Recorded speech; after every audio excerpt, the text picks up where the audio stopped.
A very good afternoon to all of you. Myself, Dr. Varun Narayan Misra, and today I am going to discuss about the unsupervised classification methods for urban area mapping. In the last class, we have discussed about the supervised classification methods, different types of processes that is involved in unsupervised classification methods, advantages and disadvantages of different supervised classification methods for mapping or monitoring the urban area. So today we will see a second type of classification, which is known as unsupervised classification methods, and how it works and what are the advantages and disadvantages of unsupervised classification method. So quickly, I would like to summarize the definition of digital image classification, as we know that multispectral classification is the process of sorting or grouping the pixels into a finite number of individual classes or categories, okay, based on their data file. If a pixel is if a pixel satisfies a certain set of criteria, the pixel is assigned to the class that corresponds to that criteria. Multispectral classification may be performed using a variety of algorithms. The classification algorithms are of two types, basically hard classification or hybrid classification. In some of the cases, we also use fuzzy logic for classification purpose.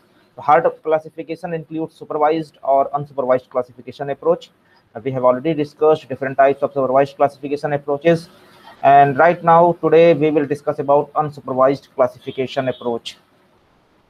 So digital image classification is basically the grouping of similar kind of pixels on the basis of their spectral response.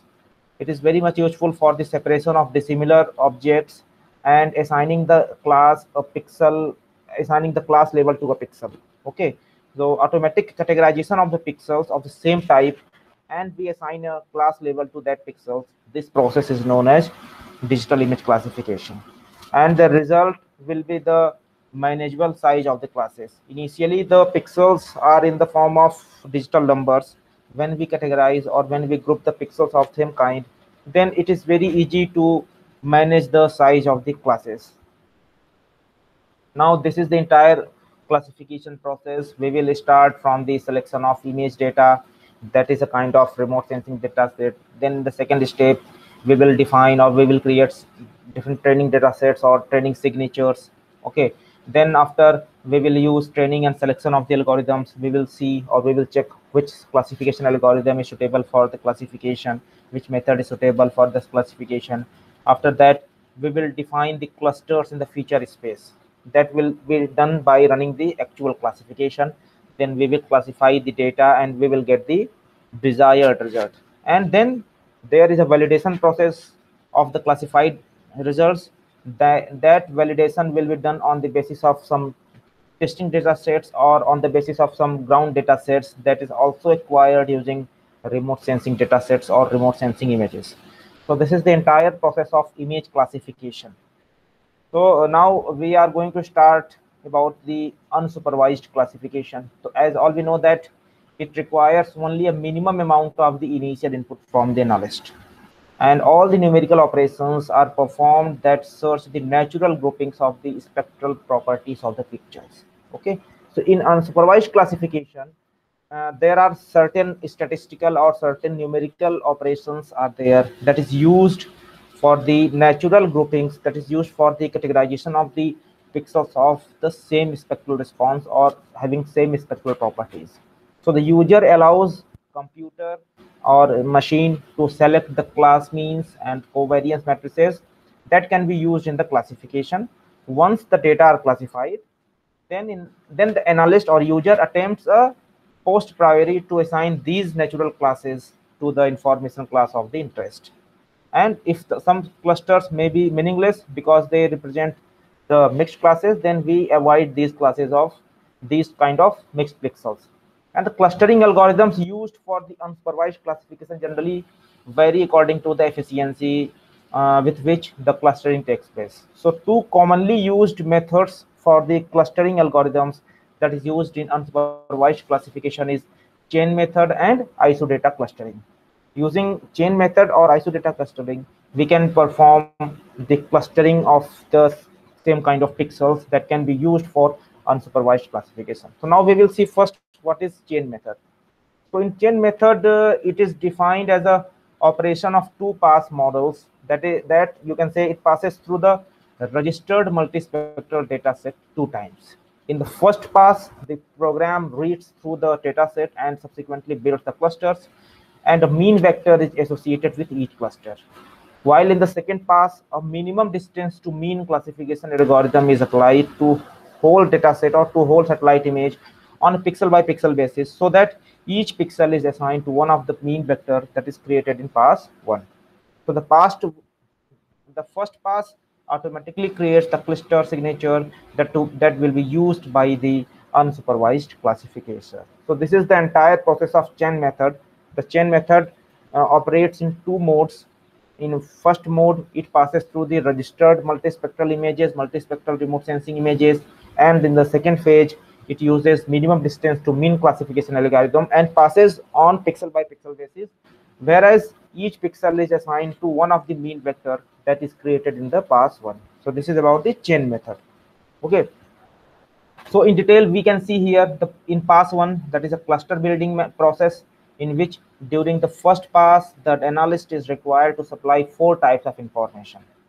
These 4 type of information is very important for building a cluster in pass 1 of the chain method. That first requirement is R, which is the radius distance in spectral space that is used to determine when a new cluster should be formed. Then C is the spectral space, that is distance parameter used when the merging clusters when n is reached. N is the number of pixels to be evaluated between each major merging classes of pixels, and Cmax is the maximum number of clusters that to be identified. So these 4 steps are involved in the cluster building, and in pass 2, the assignment of the pixels to one of the Cmax clusters using minimum distance classification logic. So the entire process includes 2 processes: the cluster building and assignment of a class to a certain clusters with a minimum distance to mean classification method. Okay, so this is the figure showing how we can perform the clustering of the pixels. That is a kind of, you can see here, it is a graph x and y coordinates of the pixel values between band 4 and band 5. You can see the pixel 1, pixel 2, pixel 3 having xy coordinates on the basis of the brightness value or dn values in band 4 and band 5. So originally the brightness value of pixel 1 and 2 or 3 as measured in the band 4 and band 5 of the hypothetical, or you can say the hyper multispectral remote sensing data sets. Okay, so now this is the distance d in the 2-dimensional space, that is between pixel 1, which is a cluster 1, and pixel 2, which is a cluster 2, in the first iteration, that is computed and tested against the value of r is equal to 15, which is the minimum acceptable radius. Okay, this is the minimum acceptable radius for both the clusters, that is pixel 1 and pixel 2. In this case, d does not exceed r, therefore we can merge the cluster 1 and cluster 2 as shown in the next figure. Yeah, this is the way in which we can merge the pixel 1 pixel 2. Now pixel 1 and pixel 2 represent the cluster 1, and it is important to note that here the location of the cluster 1 has migrated from the pixel value 10 to 15 after the first iteration. Now it moves to the pixel 3. The distance, pixel 3 distance, that is d is equal to 15.81, is computed to see if it is greater than the minimum threshold, that is r is equal to 15. It is so the pixel location 3 becomes cluster 2. This process continues until all 20 clusters are identified, and then the 20 clusters are evaluated using a distance measure C to merge the clusters that are closest to one another. So this is the way in which we can perform the clustering. We can perform the clusters of the pixels, and we can repeat the process until it reaches or it covers the all 20 clusters, or all, you can say, the every clusters that is associated with the pixels. Okay, so now then in the next phase, the clusters that is migrated during the several iterations of the clustering algorithm, the final editing point represents the mean vector that would be used in phase 2 of the clustering process when the minimum distance classification is performed. So this is the way we can do the clustering, and then we can assign the pixels to the clusters. Okay, so it is important to note that as more points are added to a cluster, the mean shifts the less dramatically, since the new computed mean is weighted by the number of pixels which is currently in a cluster. So the ending point is the spectral location of the final mean vector that is used as a signature in minimum distance classification, which is applied in pass 2. In some of the clusters or in clustering algorithms, it also allows the analyst to initially seed the mean vector for several of the important classes. The seed data are usually obtained in a supervised fashion as discussed previously. Others allow the analyst to use a priori information to direct the clustering process. So this is the way we can do the clustering. Okay, so in pass 2, now in pass 1 we perform the cluster, whereas in pass 2 or in second phase we assign the pixels to one of the Cmax clusters using the minimum distance classification algorithm. So the final cluster mean data vector are used in a minimum distance to means classification algorithm to classify all the pixels in the image onto one of the Cmax cluster. Now second type of process is ISO data clustering. We have discussed that chain method. Now second and important type of clustering method is ISO data clustering. So the full form of ISO data is iterative self-organizing data analyst technique. It represents a comprehensive heuristic procedures that have been incorporated into an iterative classification algorithm. Okay, in isodata clustering or in isodata algorithm, it is a kind of modification of the k-means clustering algorithm, which includes merging the clusters if their separation distance in multispectral feature space is below a user-defined threshold value, or you can say the rules for splitting a single cluster into two clusters. So isodata is a iterative process. It works, or it makes a large number of passes. It is a kind of iterative process, and it works as a large number of passes through the remote sensing dataset until it, it, it specified the results that are obtained instead of just two passes. Okay, in chain method, there are only two passes, pass 1 and pass 2. In pass 1, we perform the clustering, and in pass 2, we assign the classes. Whereas in isodata clustering, there are large number of classes. There is a large number of passes, or you can say that it is an iterative process. It is having multiple iterations until the specified results are obtained. So isodata does not allocate its initial mean vector, which was based on the analysis of pixels. Rather, it is an initial arbitrary assignment of all the Cmax clusters that can take place along an n-dimensional vector that runs between the specific points of the feature space. So isodata clustering is having advantages over the chain method. It is having multiple iterations. It is the advantages of having multiple times processing of the same pixels, so that it can provide us the accurate data. It can provide us the most precise clustering of the pixels of the same type. Okay, so in isodata algorithm or isodata clustering method, generally the analyst needs to specify the Cmax, that is the maximum number of clusters that to be identified, or T is equal to maximum percentage of the pixels whose class values are allowed to be unchanged between the iterations. M is the maximum number of times the isodata is to classify the pixels and recalculate the cluster mean vectors. So the minimum members in a cluster or maximum standard deviation for a cluster. Split separation value. If the value is changed from 0, it takes the place of standard deviation. The minimum distance between cluster means are considered in the isodata clustering algorithm. Okay, in isodata clustering algorithm, that is a phase 1, we can build the clusters that using many phases through the data set.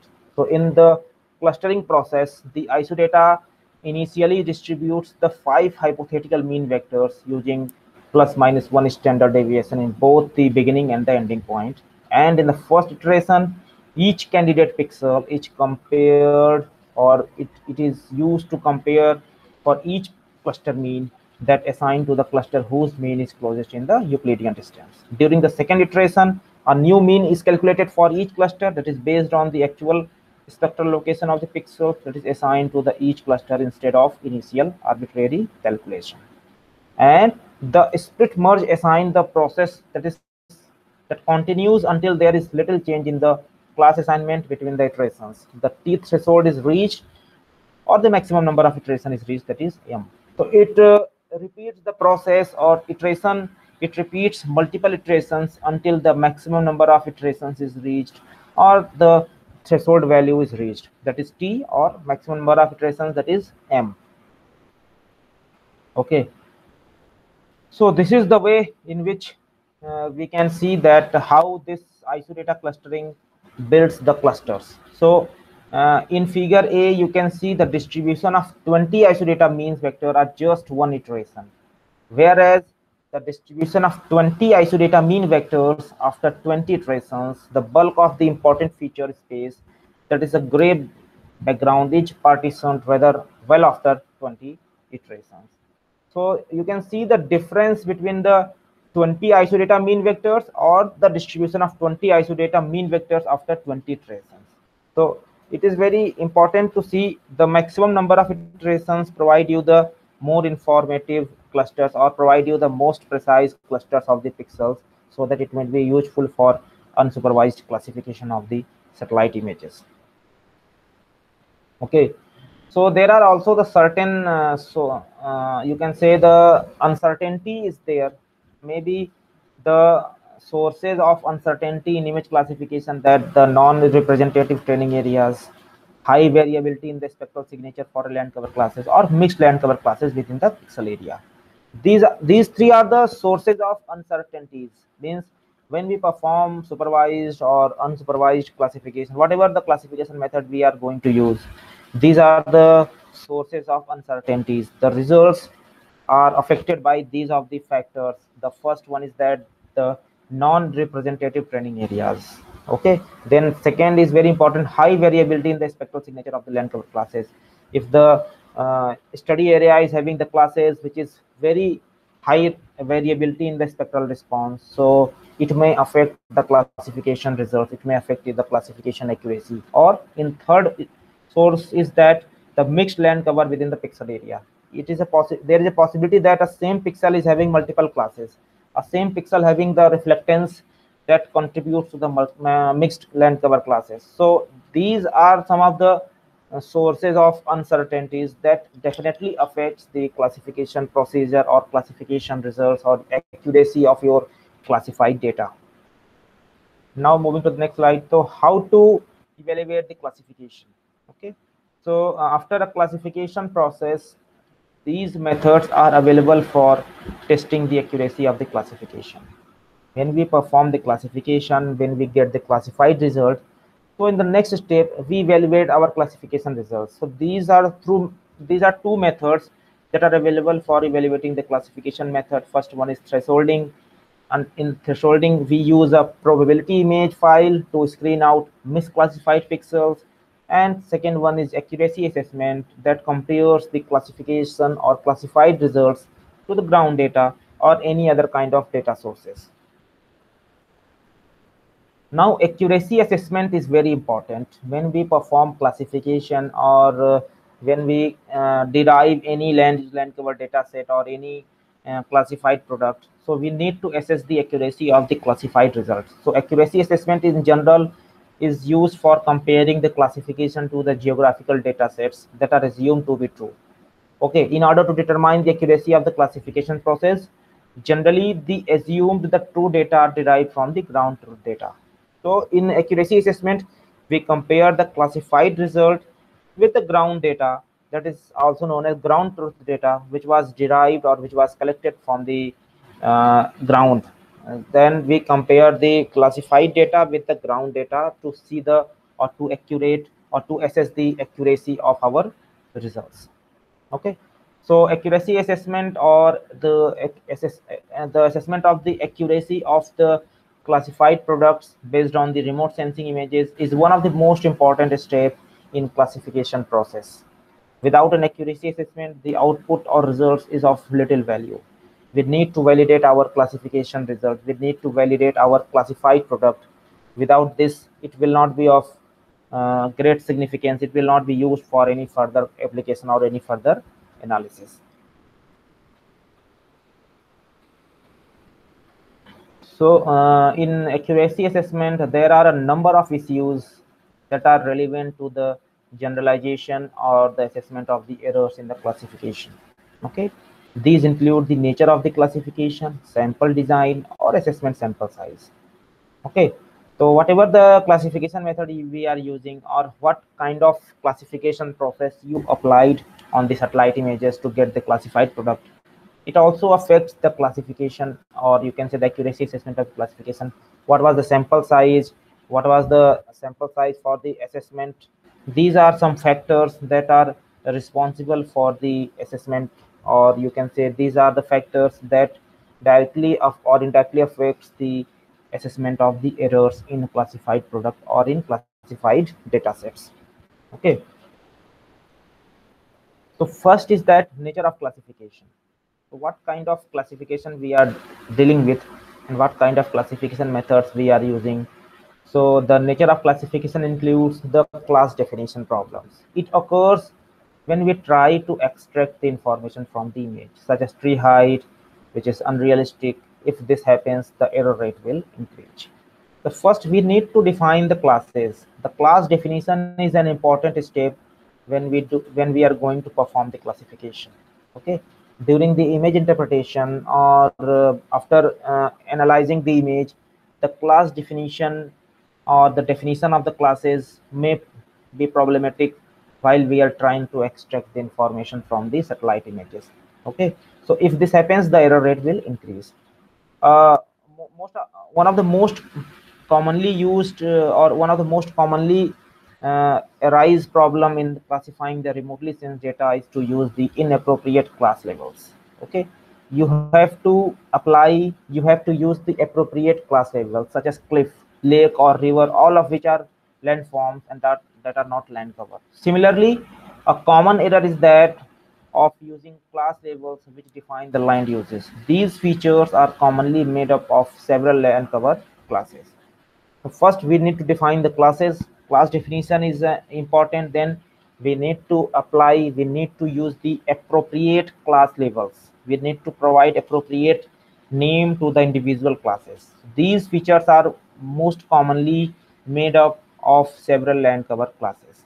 Third and the final point is here that in terms of the potential for the generation of error is the mislabeling of the classes. When we mislabel the classes, the most obvious example of this is to label a training site water when in fact it's something else. So we need to we do not need to mislabel the classes. If that pixel is of water bodies, if the pixel is of fallow land or vegetation, we need to assign the accurate label of the classes. So this will result in at best a skewing of your classification statistics if your training site samples are sufficiently large, or at what worst shifting the training statistics entirely if your sites are relatively small. So the nature of classification includes the class definition problem. A common problem is inappropriate class labels, and the third and very important is mislabeling of the classes. Okay, these factors affect the classification results. Sample design is also having important role in the accuracy assessment. In addition to being independent of the original sample size, the sample used must be of design that will ensure the consistency and objectivity. A number of sampling techniques can be used. There are several sampling techniques are available.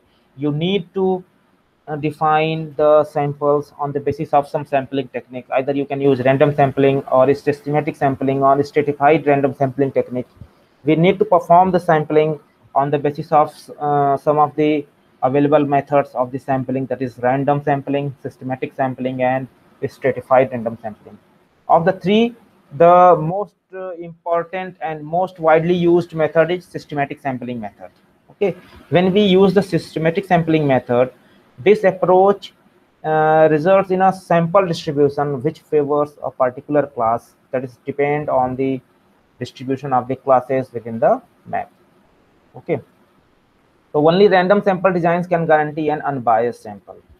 And when in case of the true random sampling strategy, however, may not yield a sample design that covers the entire map area, and so may be less than the ideal.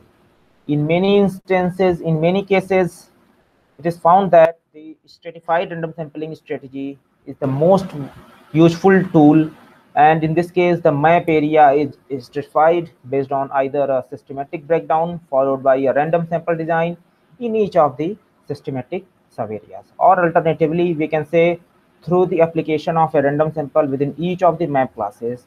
The use of this approach will ensure that one has an adequate cover for the entire map, as well as generating a sufficient number of samples for each of the classes on the map. So sample designing or designing of the training samples is an important part of the accuracy assessment.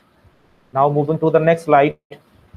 Sample size is another important factor during accuracy assessment.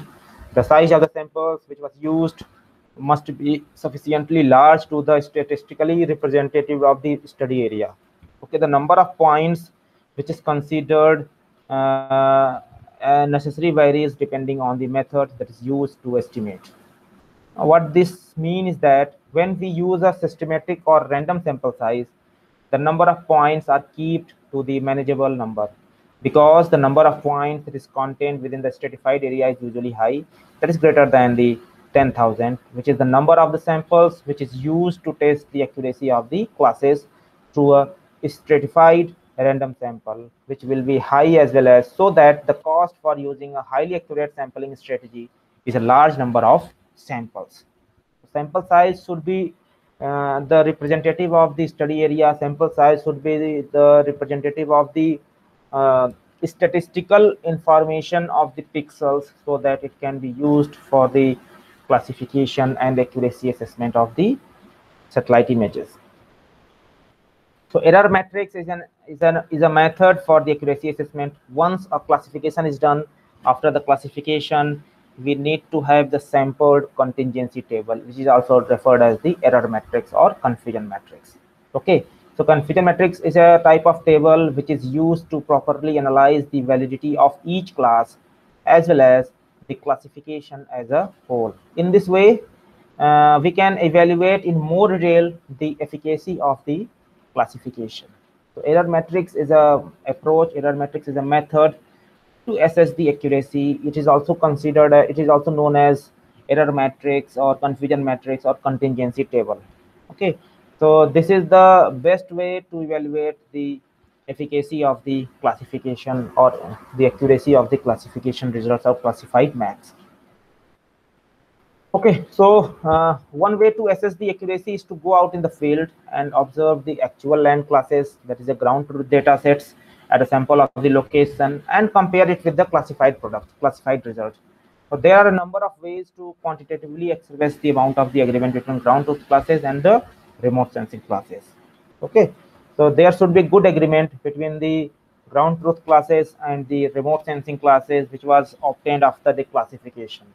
And this can be done, this agreement can be expressed in a quantitative manner. These agreement can be expressed quantitatively. One of the best way to construct a confusion matrix approach is alternatively are known as the error matrix. Okay, this is a row by column table which with as many rows are columns. So each row of the table is reserved for one of the information or remote sensing classes used by the classification algorithm, whereas the column displays the corresponding ground truth class in the identical order. So this is the table showing the number of you can say the pixels for classified data set and ground truth classes, that is ground truth information. So our entire information is arranged in the rows and column. Row represents the remote sensing classes and column represents the corresponding ground truth information or the actual class present on the ground, which is collected through the ground survey or ground sampling. Okay, now moving to the next slide. So okay, So on the basis of the table, we can assess or we can calculate the overall accuracy. So the diagonal elements tally the number of pixels classified correctly in each class. So an overall measure of the classification accuracy is calculated as the total number of corrected classification divided by the total number of classification. So which is in this sample amount to 35 plus 37 to 41 divided by 136 is equal to 83%. But just because 83% classification was accurate overall does not mean that each category was successfully classified at that rate. Okay, so overall accuracy doesn't provide you the accurate information about the class wise accuracy, or it doesn't provide you the information how each category is classified at what level, and what is the successful classification, what is the accuracy rate of the classification of individual categories. So this overall accuracy only tells you the overall classification accuracy, which is dependent on the total number of correctly classified pixels divided by the total number of pixels which was considered during the classification and accuracy assessment. Now another measures for the accuracy assessment are users accuracy. Okay, so users accuracy is a kind of accuracy of the imagery who is particularly interested in a class A. When we want to assess the accuracy of a particular class or individual class, this is known as users accuracy. It might wish to know what proportion of the pixels assigned to class A were correctly assigned. In this example, you can see here the 35 of the 39 pixels were correctly assigned to the class A. So at the end we can calculate the user's accuracy for such that class is that 35 divided by 39, which is 90%. Okay, this is the way we can assess or we can calculate the user's accuracy for the classified map for individual class or for a specific class. Okay, in general, the particular category is user accuracy, which is computed by using the formula the total number of correctly classified pixels divided by the total number of classification in the category, which for an error matrix setup with the row and column assignments, as stated, that number of diagonal cell of the error matrix divided by total number of pixels in a row. Okay, so evidently a user accuracy can be computed for each row. So if there are multiple classes, there are multiple categories for a classified data set, so we can calculate the user's accuracy for individual category for individual class. So it will provide you the accuracy of the successful classification of individual class for that satellite image. Okay, producer's accuracy contrasted to the user's accuracy is the accuracy measure which has a slight different interpretation. Producer's accuracy is a measure of how much of the land in each category was classified correctly. It is found that for each class or category as the number of diagonal cells of the error matrix divided by the number of column total. So here you can see the producer's accuracy for class A is 35 divided by 50, which is 70%. So producer's accuracy tells us the accuracy of the class, or you can say it is the measure of how much a land use category or how much a landscape category was classified correctly. So it can be calculated by dividing the number of pixels in that class and total number of ground truth pixels. And in this example, you can see it can be calculated as 35 divided by 50, or we are getting the result of 70%. So from this assessment, we have the three measures of the accuracy.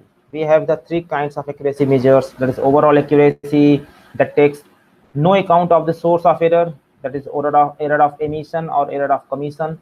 User's accuracy measures the proportion of each class which is correct, and producer's accuracy provides us the proportion of the land base which is correctly classified. So these three accuracy measures are used for assessing the accuracy of classified maps: overall accuracy, user's accuracy, and producer's accuracy. Another type of accuracy measure is kappa coefficient. So it is another measure of the accuracy of the classified map, which is a measure of the proportion or percentage improvement by the classification over a purely random assignment to the class. So for an error matrix or confusion matrix with r number of rows and hence the some number of columns. Let a the sum of the diagonal elements, which is the number or which is the numerator in the computational of the overall accuracy. Then the kappa coefficient can be calculated using the formula k is equal to na minus b upon n square minus b, where n is the total number of pixels in the error matrix and the sum of all r individual cell values. This is the kappa coefficient. This is the way we can calculate the kappa coefficient. For the above error matrix, for the class A, B, and C, we can easily calculate the kappa coefficient. Kappa coefficient provides us the overall assessment of the accuracy of the map. It can be measured, it can be tested statistically by using the formula. Okay, this is the way using this table, using the value of the value of this table, we can easily calculate the kappa coefficient by applying the formula of na minus b upon n square minus b. Now, fuzzy classification is also a type of classification. This is the advanced classification method that takes into account that the pixels of the mixed classes, that is a pixel, cannot be definitely assigned to one category. So fuzzy classification is designed, it is used to help you with the data that may not fall into the exactly one category or another. Fuzzy classification works using a membership function, whereas a pixel's value is determined by whether it is closer to one class than another. Like the traditional classification method, the fuzzy classification still uses the training, but the biggest difference is that it is also possible to obtain information on the various constituent classes that is found in a mixed pixel. Fuzzy classification works well when there is a confusion of the pixels, or you can say the mixed type of pixels are there. So this is the way we can perform the fuzzy classification. This figure or this diagram is showing the diagrammatic representation of the working principle of the fuzzy classification. So the source for this figure is Hill 1997, the representation of the categorical ambiguity. Okay, so this is the way this figure is showing how fuzzy classification works and how it overcome the problem of mixing of the pixels, so that we can get the accurate classification results or accurate classified product. Okay, now moving to the next slide. Expert classification. Expert classification is another type of classification process in which the rule-based approach is applied to the multispectral image classification, that is post classification refinement and the GIS modeling. In essence, an expert classification system is a hierarchy of the rules or a decision tree that describes the conditions under which a set of low-level constituent information gets abstracted into a set of high-level information classes. Expert classification is based on some kind of rules. Okay, we apply or we use some kind of rules, or you can say it's a kind of decision tree classification process in which we define some rules or threshold values that can be used for the classification of multispectral images. Okay, and it is an expert classification system. It works as a hierarchy of the rules or decision tree. So expert classification method can also be known as decision tree classification method. It describes, or we have to describe the condition under which a set of low level constituent information gets abstracted into a set of high level information classes. So this is the way we can perform the classification by assigning some threshold, or by assigning or by describing the condition by the user, so that the entire pixels in the multispectral images or the multispectral images will be classified into the desired number of classes. Okay, so it provides us the high level of information because we know the number of classes, what is the requirement of the classification, and we define the rule, we define some threshold values, and on the basis of that threshold value it provides us the classified product or classified output. Okay, these are the components of a typically analyzed or typically used rule-based expert system. In the rule-based expert system, we should have some user interface in the form of computers or laptops. Okay, in that we have some interface engine. The interface engine is a kind of method in which we solve the problem by drawing some conclusions, by which is based on the expert knowledge. Like if we are having the prior knowledge about the study area, if we know the prior reflectance pattern or prior information spectral response pattern of the classes, which is known as the expert knowledge. So expert is the knowledge base, that is a domain knowledge based on some hypothesis. We need to apply some hypothesis, we need to apply some rules, we need to define some conditions. So hypothesis, rule, and conditions, these are the domain knowledge. That's why it is known as expert knowledge. And by applying these expert knowledge, we can solve the problem by drawing some conclusion. Then it will be used for some other applications by different users. And we can also adopt it as a online database by uploading it on the server. So the components of a rule-based expert system includes a user interface, a user, then there may be some interface engine, there may be some expert knowledge on the basis of various kinds of hypotheses, the rules and conditions. And also we can have online databases, so you can say it's kind of web-based services. And we may have different kinds of applications by applying such kind of rule-based expert systems for the classification of multispectral satellite images. So this is the way. In today's lecture, we have discussed different types of unsupervised classification methods, how it works, what are the advantages and disadvantages of unsupervised classification methods, expert system classification method, fuzzy logic classification system, and accuracy assessment of the classified products, how we can assess the accuracy of the classified product so that it can be used for further applications.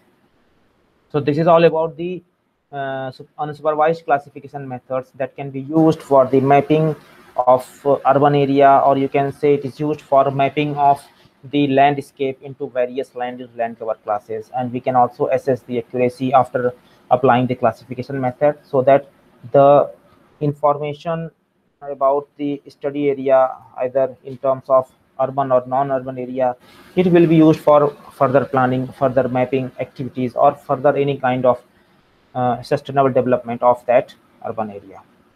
Thank you very much for today's class. Now we will meet again in the next class with next lecture. Thank you very much.